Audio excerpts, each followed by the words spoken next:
예, 반갑습니다. 황금원홍꽃 대표 박경입니다. 반갑습니다. 우리 제주 대정 지역에 마늘 양파 재배 한번 같이 보도록 하겠습니다. 지금 우리 제주 지역에 마늘 재배에서 보면 육지에 비해 가지고 가격이 저렴합니다. 육지에 재배하는 대만산 마늘은 제주보다 비쌉니다. 제주의 마늘이 육지보다 품질이 저하되어 있습니다. 단위 면적당 생산량도 크게 많지 않은데 우리가 밭작물로서 자리매김한 데가 많이 오래된 시골에 재배되고 있으나 제주 지역에서 재배되는 대만산 마늘이 캘 때 뿌리가 잘 뽑히는 장점이 있지만 우리가 재배해서 소득은 그리 높지 않습니다. 그 말은 우리가 생산량에 적합지 않은 부분을 해석을 해서 풀어야 된다는 거예요. 그래서 식물이 심을 때 최대치의 비료를 얼마나 줄 수 있고 생산 과정에 얼마의 비료를 먹을 수 있는지 기준값을 설정해서 그에 합당한 비료를 공급해야 되는데 그 비료량이 부족합니다. 그래서 육지부에 저 친구가 기농원에서 마늘 농사를 짓고 있어요. 2만 평을 농사 짓는데 남는 돈이 별로 없습니다.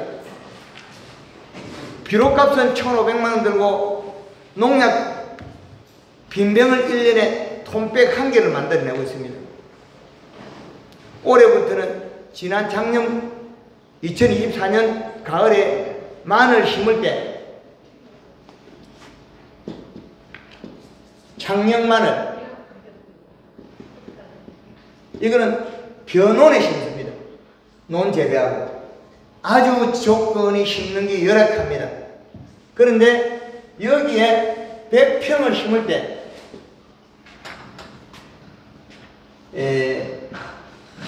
넌 양파, 난 마늘, 이 비료는 32-라는 코팅 비료입니다. 이 비료를 100평에 3포를 넣고 요소를 2포를 넣습니다. 그러면 지금 우리가 재배된 방식보다는 비료량이 많은 겁니다. 비료량이 얘가 먹고 살 수 있는, 마늘이 먹고 살 수 있는 적정량을 비료를 계산해서 줘야 되는데 우리가 코팅 비료 같은 경우에는 이 시값이 0.2 내지 3밖에 안 나옵니다. 비료량은 질소가 32% 들어있는 비료나 코팅 비료 있는 비료는 녹아 나오는 양이 적습니다. 그러면 겨울이나 봄에 녹아서 계속 나와서 생육을 많이 도와주는 비료입니다. 그런데 속효성 비료인 요소를 2포까지 해서 100평의 총 비료를 5포를 쓰고 그리고 가을 추비를 요소를 1포를 썼습니다. 이렇게 적정량의 비료를 먹으니까 잎이 두꺼워서 여백을 안 맺으니까 가을에 병이 없어서 약을 안 씁니다. 우리는 마늘 재배에서 수많은 농약을 쓰고 있는데 방제약을 쓰고 있는데 그 약이 정말 사용해야 되는지 안 사용해야 되는지 그 기준이 없어서 쓰고 있다는 거예요. 식물의 병들은 대다수는 무름병, 썩은병, 부패병 이런 종류의 병들이 있습니다.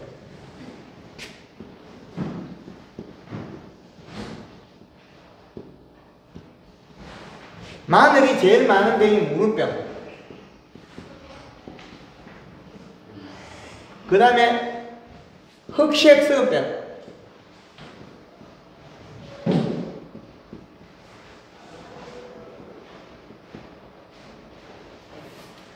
이 병은 2개는 약을 안 써도 되는 병입니다.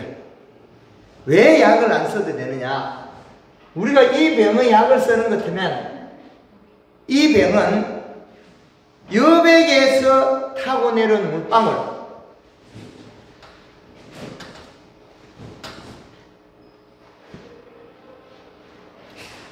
마늘 잎에서 맺은 물방울이 타고 내려온 겁니다. 여기에서 타고 있는 물방울들이 타고 내려와서 내려가는 병이다. 그러면 얘들은 비료량이 부족해서 생긴 병이에요. 이식값이 낮다. 1.5의 이하의 이식값에서는 여백을 맺는다. 1.2 이상이 되면 여백을 잘 안 맺습니다. 그럼 적정량의 비료량을 먹으면 이파리 끝에 물방울이 없습니다.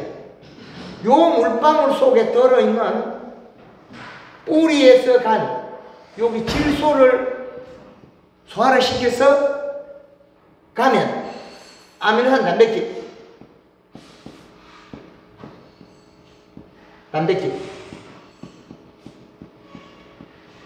아미노산 단백질이 흘러나온 겁니다.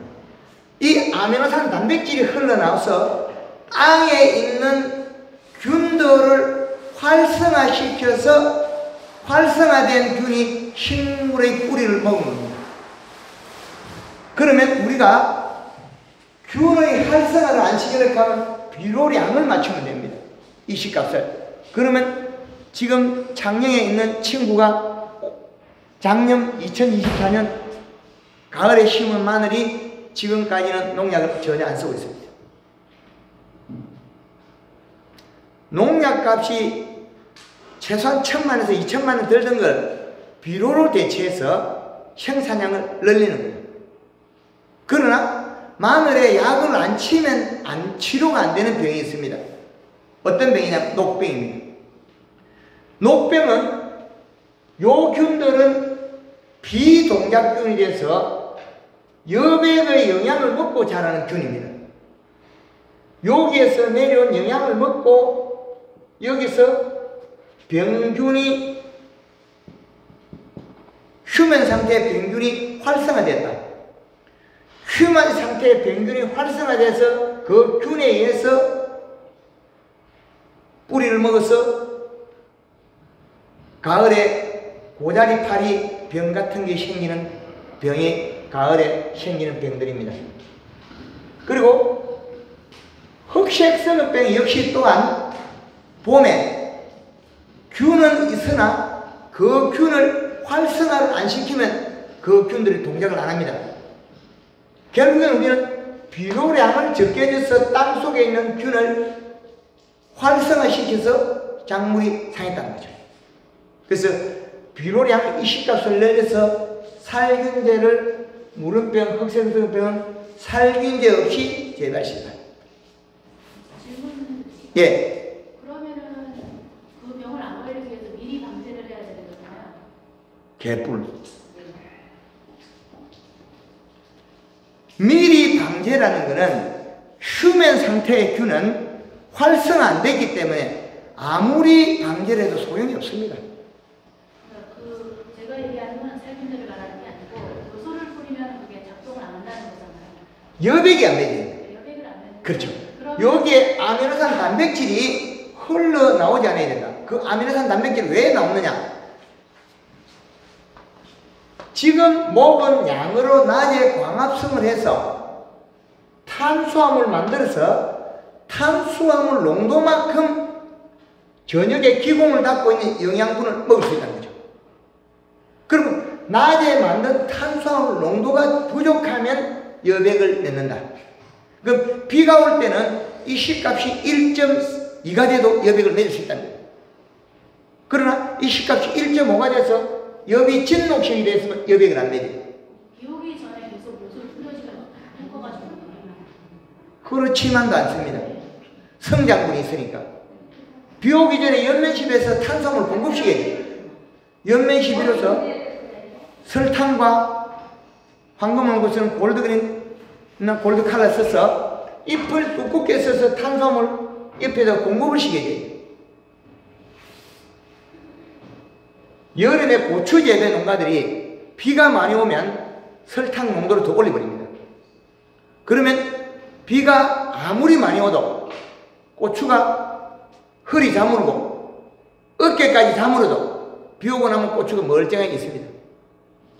식물의 에너지는 입속에 들어있는 탄수화물에 비례하는 겁니다. 탄수화물 농도. 지금 대정지역에서 올해 브로콜리 대가리가 다 녹아버렸죠. 녹았던 주 원인은 비료 부족에서 여백을 맺어서 여백 속에 들어있는 아미노산 단백질이 잿빛 곰팡이 일으킨 거죠. 이 씨값이 낮아서 그렇다. 그래서 우리가 재배되는 작물,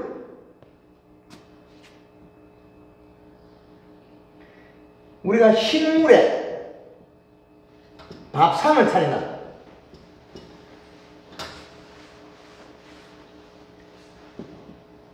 밥은 질소, 식물의 밥은 질소입니다. 그런데 우리 토양기술센터 분석하면 식물의 밥은 없습니다. 반찬만 나옵니다. 식물의 반찬.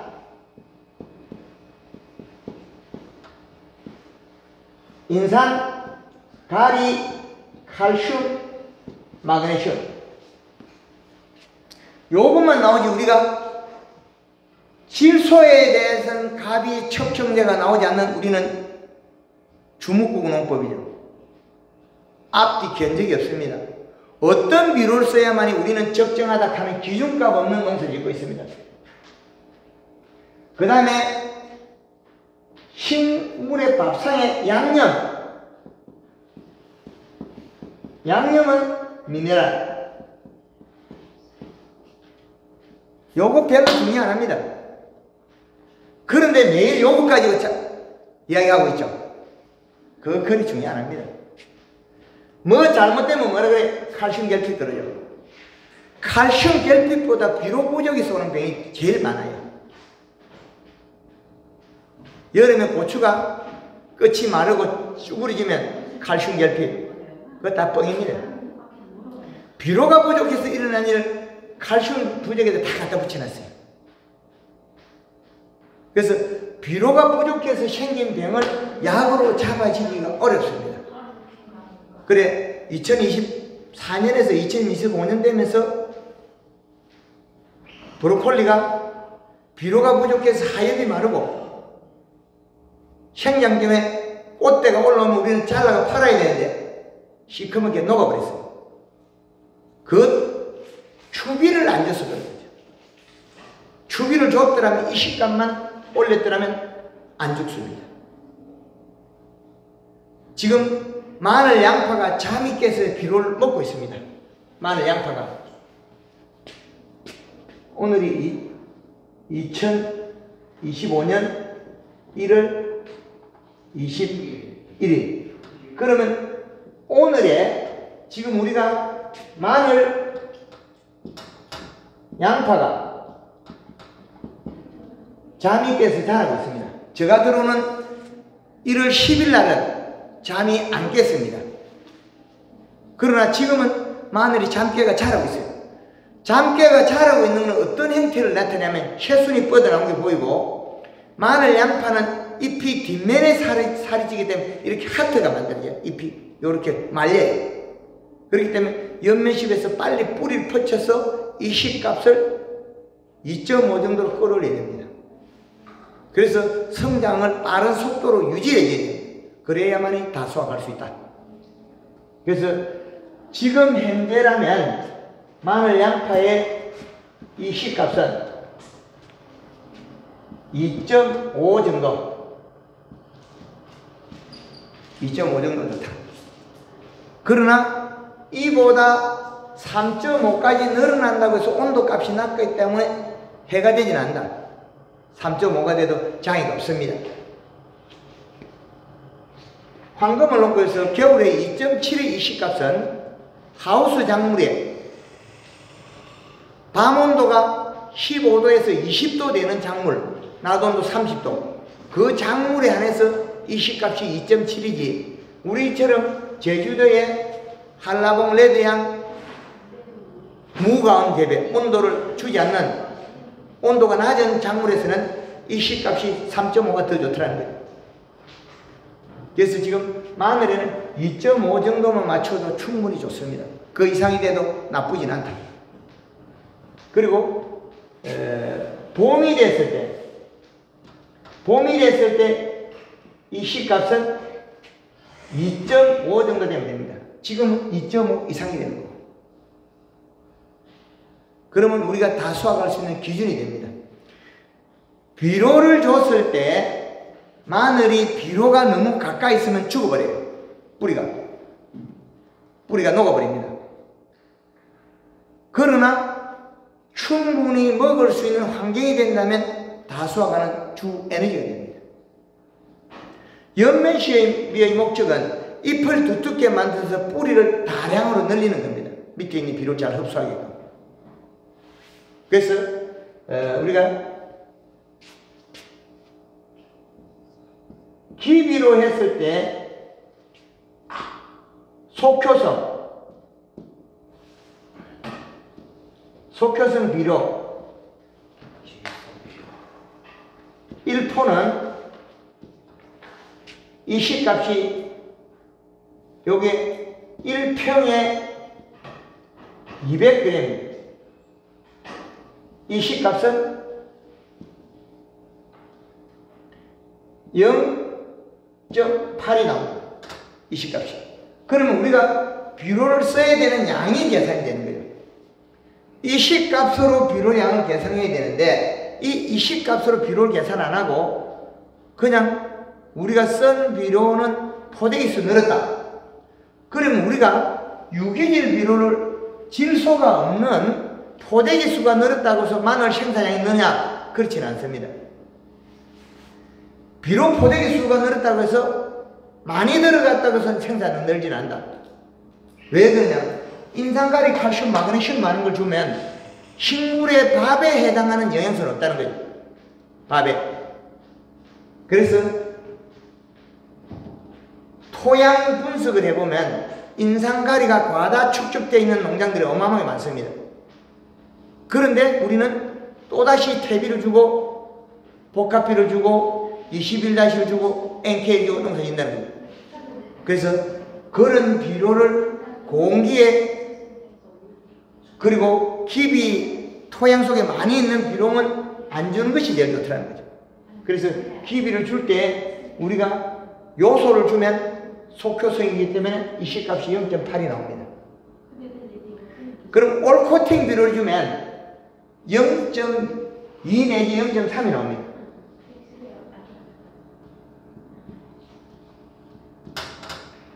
올코팅 비료 한 포는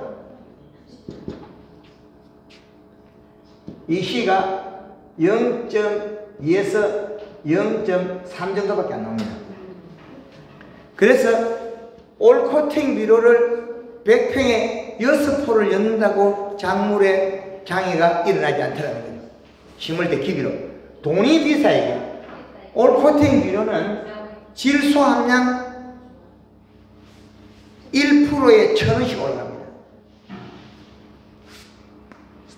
작년에 있는 친구가 요 비료 썼을 때는 지금 이 비료는 가격이 싸다 그랬는데 보통적으로 우리가 재배되는 올코팅 비료 1kg는 30% 되는 비료들은 3만 2, 3천원대 갑니다.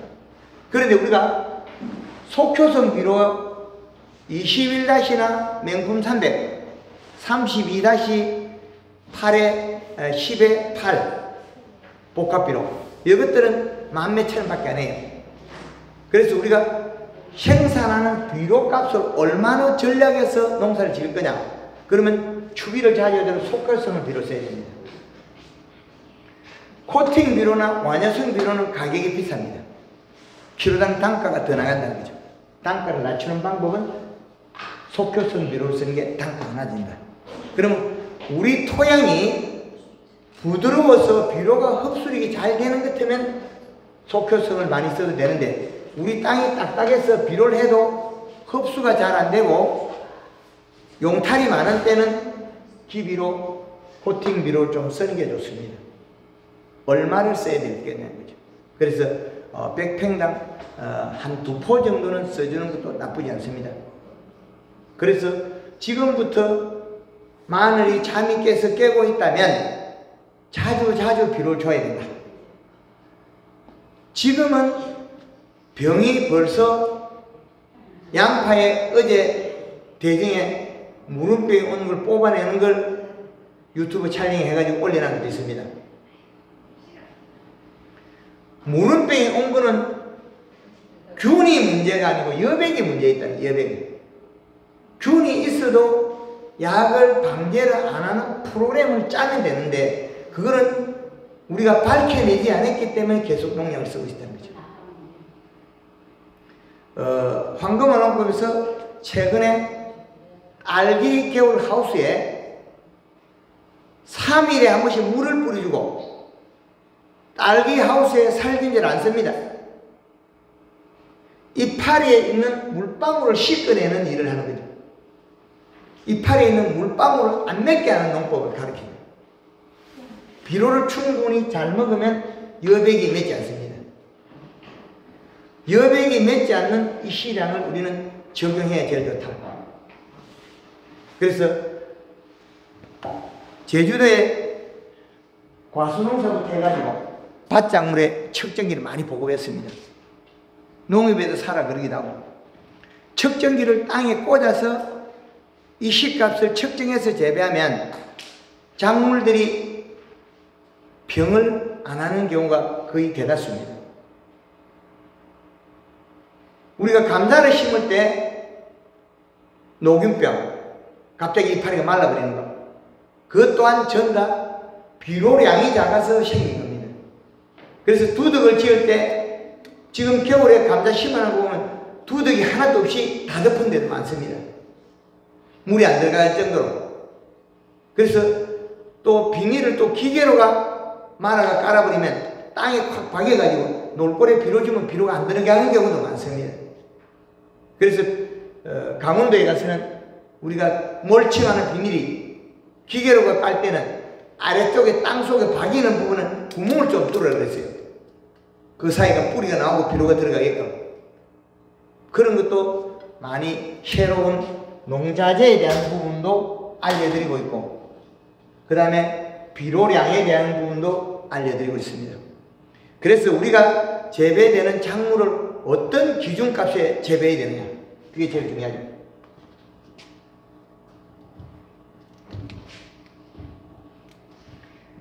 지금부터는 마늘이 우리가 추비죠.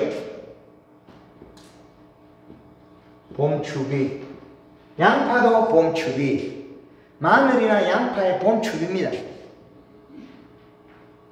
그래서 우리가 마늘이 뻥이 됐다, 스펀지 마늘이 됐다, 이 기준이 여태까지 제가 발표한 양보다 한 가지를 바꿨습니다.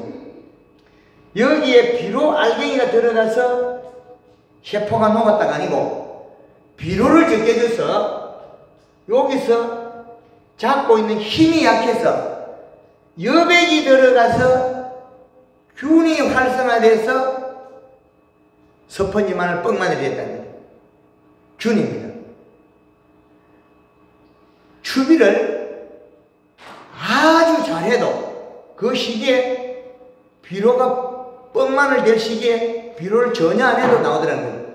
그 말은 여기에서 여백이 뚫고 들어간 겁니다. 그럼 아미노산 단백질이 마늘이 인편이 쪽이 만들어질 그 시점에 여백이 들어가서 같이 균이 따라가서 균이 활성화됐어요. 균입니다. 비료 잘못도 아니고 약을 잘못 친 것도 아닙니다. 약을 잘 친다고 해서 스펀지 마늘, 뻥마늘이 야구방망이가 안 나오는 게 아니다. 그 비료량에 의해서 결정되더라는 거죠. 앞으로는 우리가 봄 추비,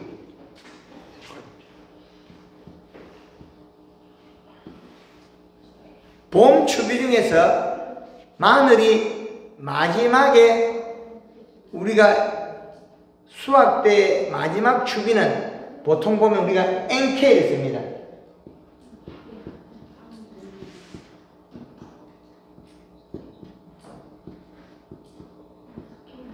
마지막 추비를 NK를 쓰는 게, 이 NK가 어떤 잘못이 되냐면, 이 NK를 쓰는 농장들이 마늘이 빨리 넘어집니다. 자빠르지고. 그래서 NK보다는 요소를 쓰는 게 장점은 있는데, 그 또한 단점은 뭐가 있냐면, 요소를 쓰면 질소가 많아서 뿌리가 빨리 안 죽는 단점이 있습니다. 뿌리가 없어져야만 우리는 빨리 작업이 될 건데, 뿌리가 빨리 굶어 죽지 않으면 마지막 NK 줬을 때는 뿌리가 잘 녹아 나오는데, 요소를 줬을 때는 다 수확하고 품질은 좋으나 마늘이 뿌리에 살아있어가 뽑기가 좀 불편한 단점이 있습니다. 그래서 제주도에는 연면 시비에서 잎을 삭혀버리는 경우도 있습니다. 잎을 가리를 많이 줘서 삭혀버리는데, 이 삭혀버릴 때 살포하는 가리 농도가 높으면 이 비료가 타고 들어서 마늘 잎편 끝에가 노래지고 나빠지는 경우도 있습니다. 나빠지는 경우. 그 마늘에서 제주도에 재배하는, 우리가 육지에서는 트랙터로 캐는데 제주도에는 거의 대다수 손으로 작업하지 않습니까? 인건비를 계산해야 돼요. 그래서 마늘 잎을 죽여야 되는데 그 방법. 그리고 마늘 마지막에 캘 때 떼궁이 단단해야 되는데, 떼궁이 단단하게 만들려면 마늘 쫑이 올라왔을 때 자를 게 아니고 한 바퀴 돼지꼬리처럼 꽈가나서 자라요. 그러면 줄기가 단단해서 잘 자빠지지도 안 하고 뽑을 때 힘이 강합니다. 육지부에도 마늘 쫑 올라오면 자를 게 아니고 돼지꼬리처럼 말고 난 다음에 잘라야 합니다. 그래야만이 마늘이 수매할 때 잘라놓으면 예뻐요. 단단하기 때문에. 일찍 자른 것들은 이게 망에 담아놓으면 푹 쭈그러져요. 그런 것 때문에 마늘은 쫑을 자를 때는 좀 늦게 잘라라. 돼지꼬리처럼 말고 난 다음에. 그래야만이 마늘이 떼궁이 단단합니다. 작업하기 좋다. 단단해서. 그리고 추비는 NK를 주면 더워서 잘 자빠집니다. 빨리. 그래서 NK를 주면 뿌리는 잘 사그러지는데 떼궁이 물러서 수확하기가 불편합니다. 그렇기 때문에 NK를 주되 쫑을 늦게 잘라요. 쫑을 늦게 자르면 줄기가 단단해서 일하기가 좋다. 이런 부분.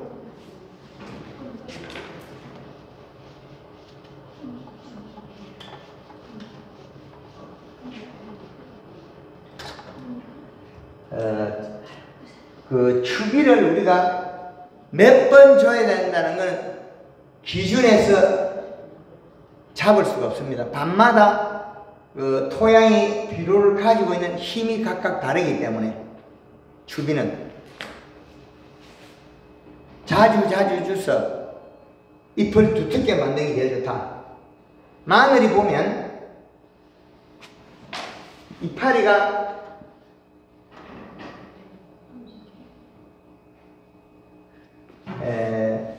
잎 속에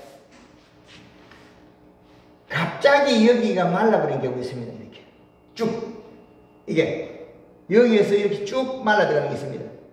그런 거 안 보시는가요? 마늘이 여기에서 잎이 그냥 쭉 말라 들어갑니다. 이렇게 갑자기. 요 또한 병입니다. 비료가 부족해서 위에 마늘 이파리에서 물방울이 떨어지거나 지 물방울이 굴러와서 여기에 있는 아미노산 단백질이, 요 단백질이 병을 활성화시켜서 들어가는 경우가 있습니다. 그리고 여기에 노란 반점이 생기는 건 가리가다입니다. 마늘 이파리가 노란 반점이 생기는 가리가다.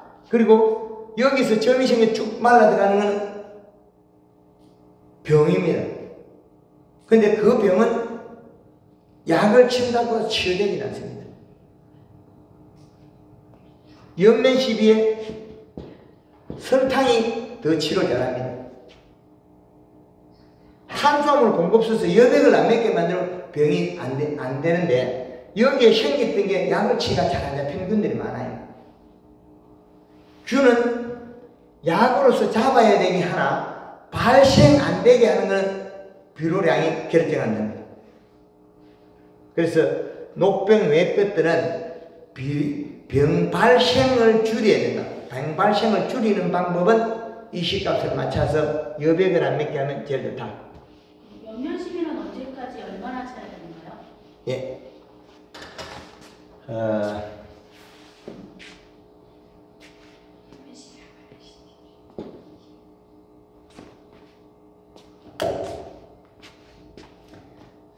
우리가 연면 시비는 설탕 쓰는 농도와 영양 쓰는 농도가 각각 다릅니다.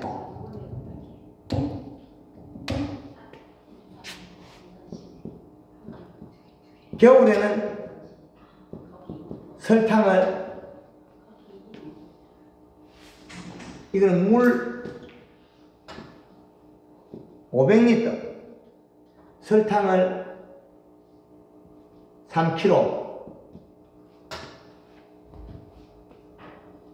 그 다음에는 1.5kg를 쓰면 됩니다. 겨울에는 한겨울에 제주도는 얼음이 안 얼기 때문에 육지하고는 다릅니다. 그리고 지금 그 외 뜰에 제주도에는 2월 말까지는 3kg를 쓰고 3월 초부터는 1.5kg를 쓰는 게 좋을 거예요. 설탕을 쓰게 되면 잎이 두꺼워지면서 키가 작아집니다. 절간이 짧아지겠죠. 절간이. 그래서 설탕은 이런 기준을 가지고 쓰는 게 좋습니다. 마늘 키가 크는 거는 비료가 작아서 키가 큽니다. 마늘이 키가 크는 거는 비료가 작아서 키가 큰다. 비료가 많거나 잎에 탄수화물이 많으면 키가 작아집니다. 그런 장단점. 키가 크다고 마늘은 다 수확하는 게 아니다. 그래서 잎이 넓고 도톰하면 된다. 마늘이나 양파가 키가 큰다고 다 수확하지는 않습니다. 그래서 그리고 거리는 겨울에는 2리터 거리는 칼라. 그 다음에 봄이 되면 그린이나 칼라를 1.5리터를 사용하면 됩니다. 그래서 설탕을 쓰는 목적은 탄수화물 공급받으면 식물이 에너지를 바로 쓸 수 있습니다. 광합성으로서 만든 설탕이나 우리가 연면 시비로 준 설탕이나 식물은 동일하게 에너지 쓰고 있다는 거죠. 그래서 효과는 각각 다릅니다. 그리고 황금을 구했을 때는 작물의 뿌리가 왕성하다. 그렇게 말씀드릴 수 있고, 오늘은 제가 부여받은 시간이 많이 없습니다. 요 정도로 하고 질문해 주시죠. 지금 부족하던 부분을 지금 저기 이쪽에 지금 설탕 공법 하는 분 계시죠? 오영선실에 작년에 네. 이게 어디서 봤나 했더니 이제 이번에는 대화를 못 해봤는데 예. 효과가 있는지 없는지를 직접 들어보지를 못해가지고 한번 유튜브에서 하는 거 봤거든요. 예, 맞습니다. 여기 대정 쪽에 지금 채소를 하는 분들, 호박하는 분들 많이 있습니다. 호박도 우리가 기비를 많이 줘야 되고, 옥수수도 치모도 비료 많이 줘야 됩니다. 비료를 많이 주면 우리가 단옥수수, 초당, 주당 3개까지 따집니다. 우리가 초당 옥수수 한 개밖에 못 따고 단호박 심어나면 얼마 있으면 덩굴이 마르고 단호박 심어나면 환기를 늦게 심겨가지고 꽃이 안 피고 수정이 안 되고 옆구리 빨리 구멍을 뚫어야 되는데 단호박 심어놓고 이 천장에다가 여기다 구멍 뻥 뚫어놓으면 환기 안 됩니다. 옆구리에 뚫어야 됩니다. 옆구리에 뚫어야만이 찬바람이 들어가지 여기는 뜨신 바람만 빠지기 때문에 더워서 그리고 호박이 안 여는 경우가 많습니다. 예. 그런 것도 많고 우리가 지금 가을에 심었던 양배추가 대가리가 없어지면서 여러 개 된 거 보시죠. 양배추 심어놨더만 요놈이 요렇게 생긴 게 아니고 요거는 없어지고 여기도 불룩 생겨있죠. 예. 그거 연면시비해서 잎을 두껍게 만들어줘서 더위를 안 타면 하나 만들어집니다. 어릴 때 연면시비를 해서 잎 두께가 얇아서 그렇습니다. 햇볕에 생장점이 녹아버렸습니다. 여기 생장점이 녹아버리니까 가재기를 쳤다. 그래서 그 가지가 치게 된 원인은 뜨거워서 생장점이 녹았는데 그 주 원인은 연면시비로 해서 이렇게 해서 잎 두께를 두껍게 해서 잎이 설탕물을 많이 가지고 있고 함수량이 날아가면 안 뒤인다. 그래서 우리가 잘못된 게 양배추가 가쟁이가 나왔다. 생략해 놓고 그 다음에 양배추가 무름병이 왔다. 무름병은 비료를 제껴줬을 것 같아. 이런 부분이 다 그 속에 들어있습니다. 내포되어 들어있습니다. 그 제주도의 마늘들이나 양파들이나 대정 쪽의 밭작물을 재배하는데 그 기준값이 이시 측정해서 농사 짓는 게 제일 좋은데 그걸 안 하기 때문에 우리가 부족하다. 그렇게 딱 말씀드리겠습니다. 자, 여기 여기 마늘을 뽑아온 게 있죠. 이렇게 기계 파종하면서 깊게 심어버리면 생육이 더딥니다. 너무 깊게 심으면 안 됩니다. 적당히 심어야 되는데 적당이라는 게 우리가 기계 파종 위에서 롤러가 밟고 가는 것 같으면 땅에 두고 밟아놔도 이놈은 잘 나는 거예요. 놀고래에서 심다가 던지나도 뿌리 잘 내리죠. 그렇기 때문에 요거는 2-3cm만 살짝 심어야 되는데 깊게 심어보면 생육이 더뎌집니다. 생육이. 그러나 이게 장점은 이게 옆으로 휘어졌기 때문에 뿌리가 상하는 병은 없습니다. 흑색균열병도 잘 안 생겨요. 물방울이 타고 내려가다가 휘어지가 못 가니까. 요렇게 휘어가 심어나면 흑색균열병이 거리가 멀어서 물방울 못 들어가요. 흑색균열병이 안 생긴. 흑색균열병은 어디에서 출발하냐면 뿌리에서 옵니다. 그래서 깊게 심고 담배 꼭다리처럼 이렇게 곰방대처럼 휘어져 있으면 우리가 흑색균열병이나 뿌리가 가을에 썩는 병이 적습니다. 그래서 우리가 밭에 균이 있으면 균은 발생하게 맞으나 그 균을 활성화 안 시키는 건 여백이 안 맺어서 활성화 안 하게 할 수 있다. 그렇게도 말씀드릴 수 있겠습니다. 또 다른, 예. 이씨가 올리려면 요소비료를 예. 줘야 되는데 그 예. 반마다 다 토양 pH가 다 틀리기 때문에 그 보통 보면은 산성화되면은 아마 이씨가 올려도 이 마늘 자체가 그 토양에 있는 양분 자체를 잘 빨아먹지 못하지 않을까요? 맞습니다. 보통 마늘이 제가 알기로는 한 6에서 6.5 네. 제일 적당한 게 저는 그렇게 알고 있는데 이 시간만 올린다고 저는 우리 그 중에서 우리가 마늘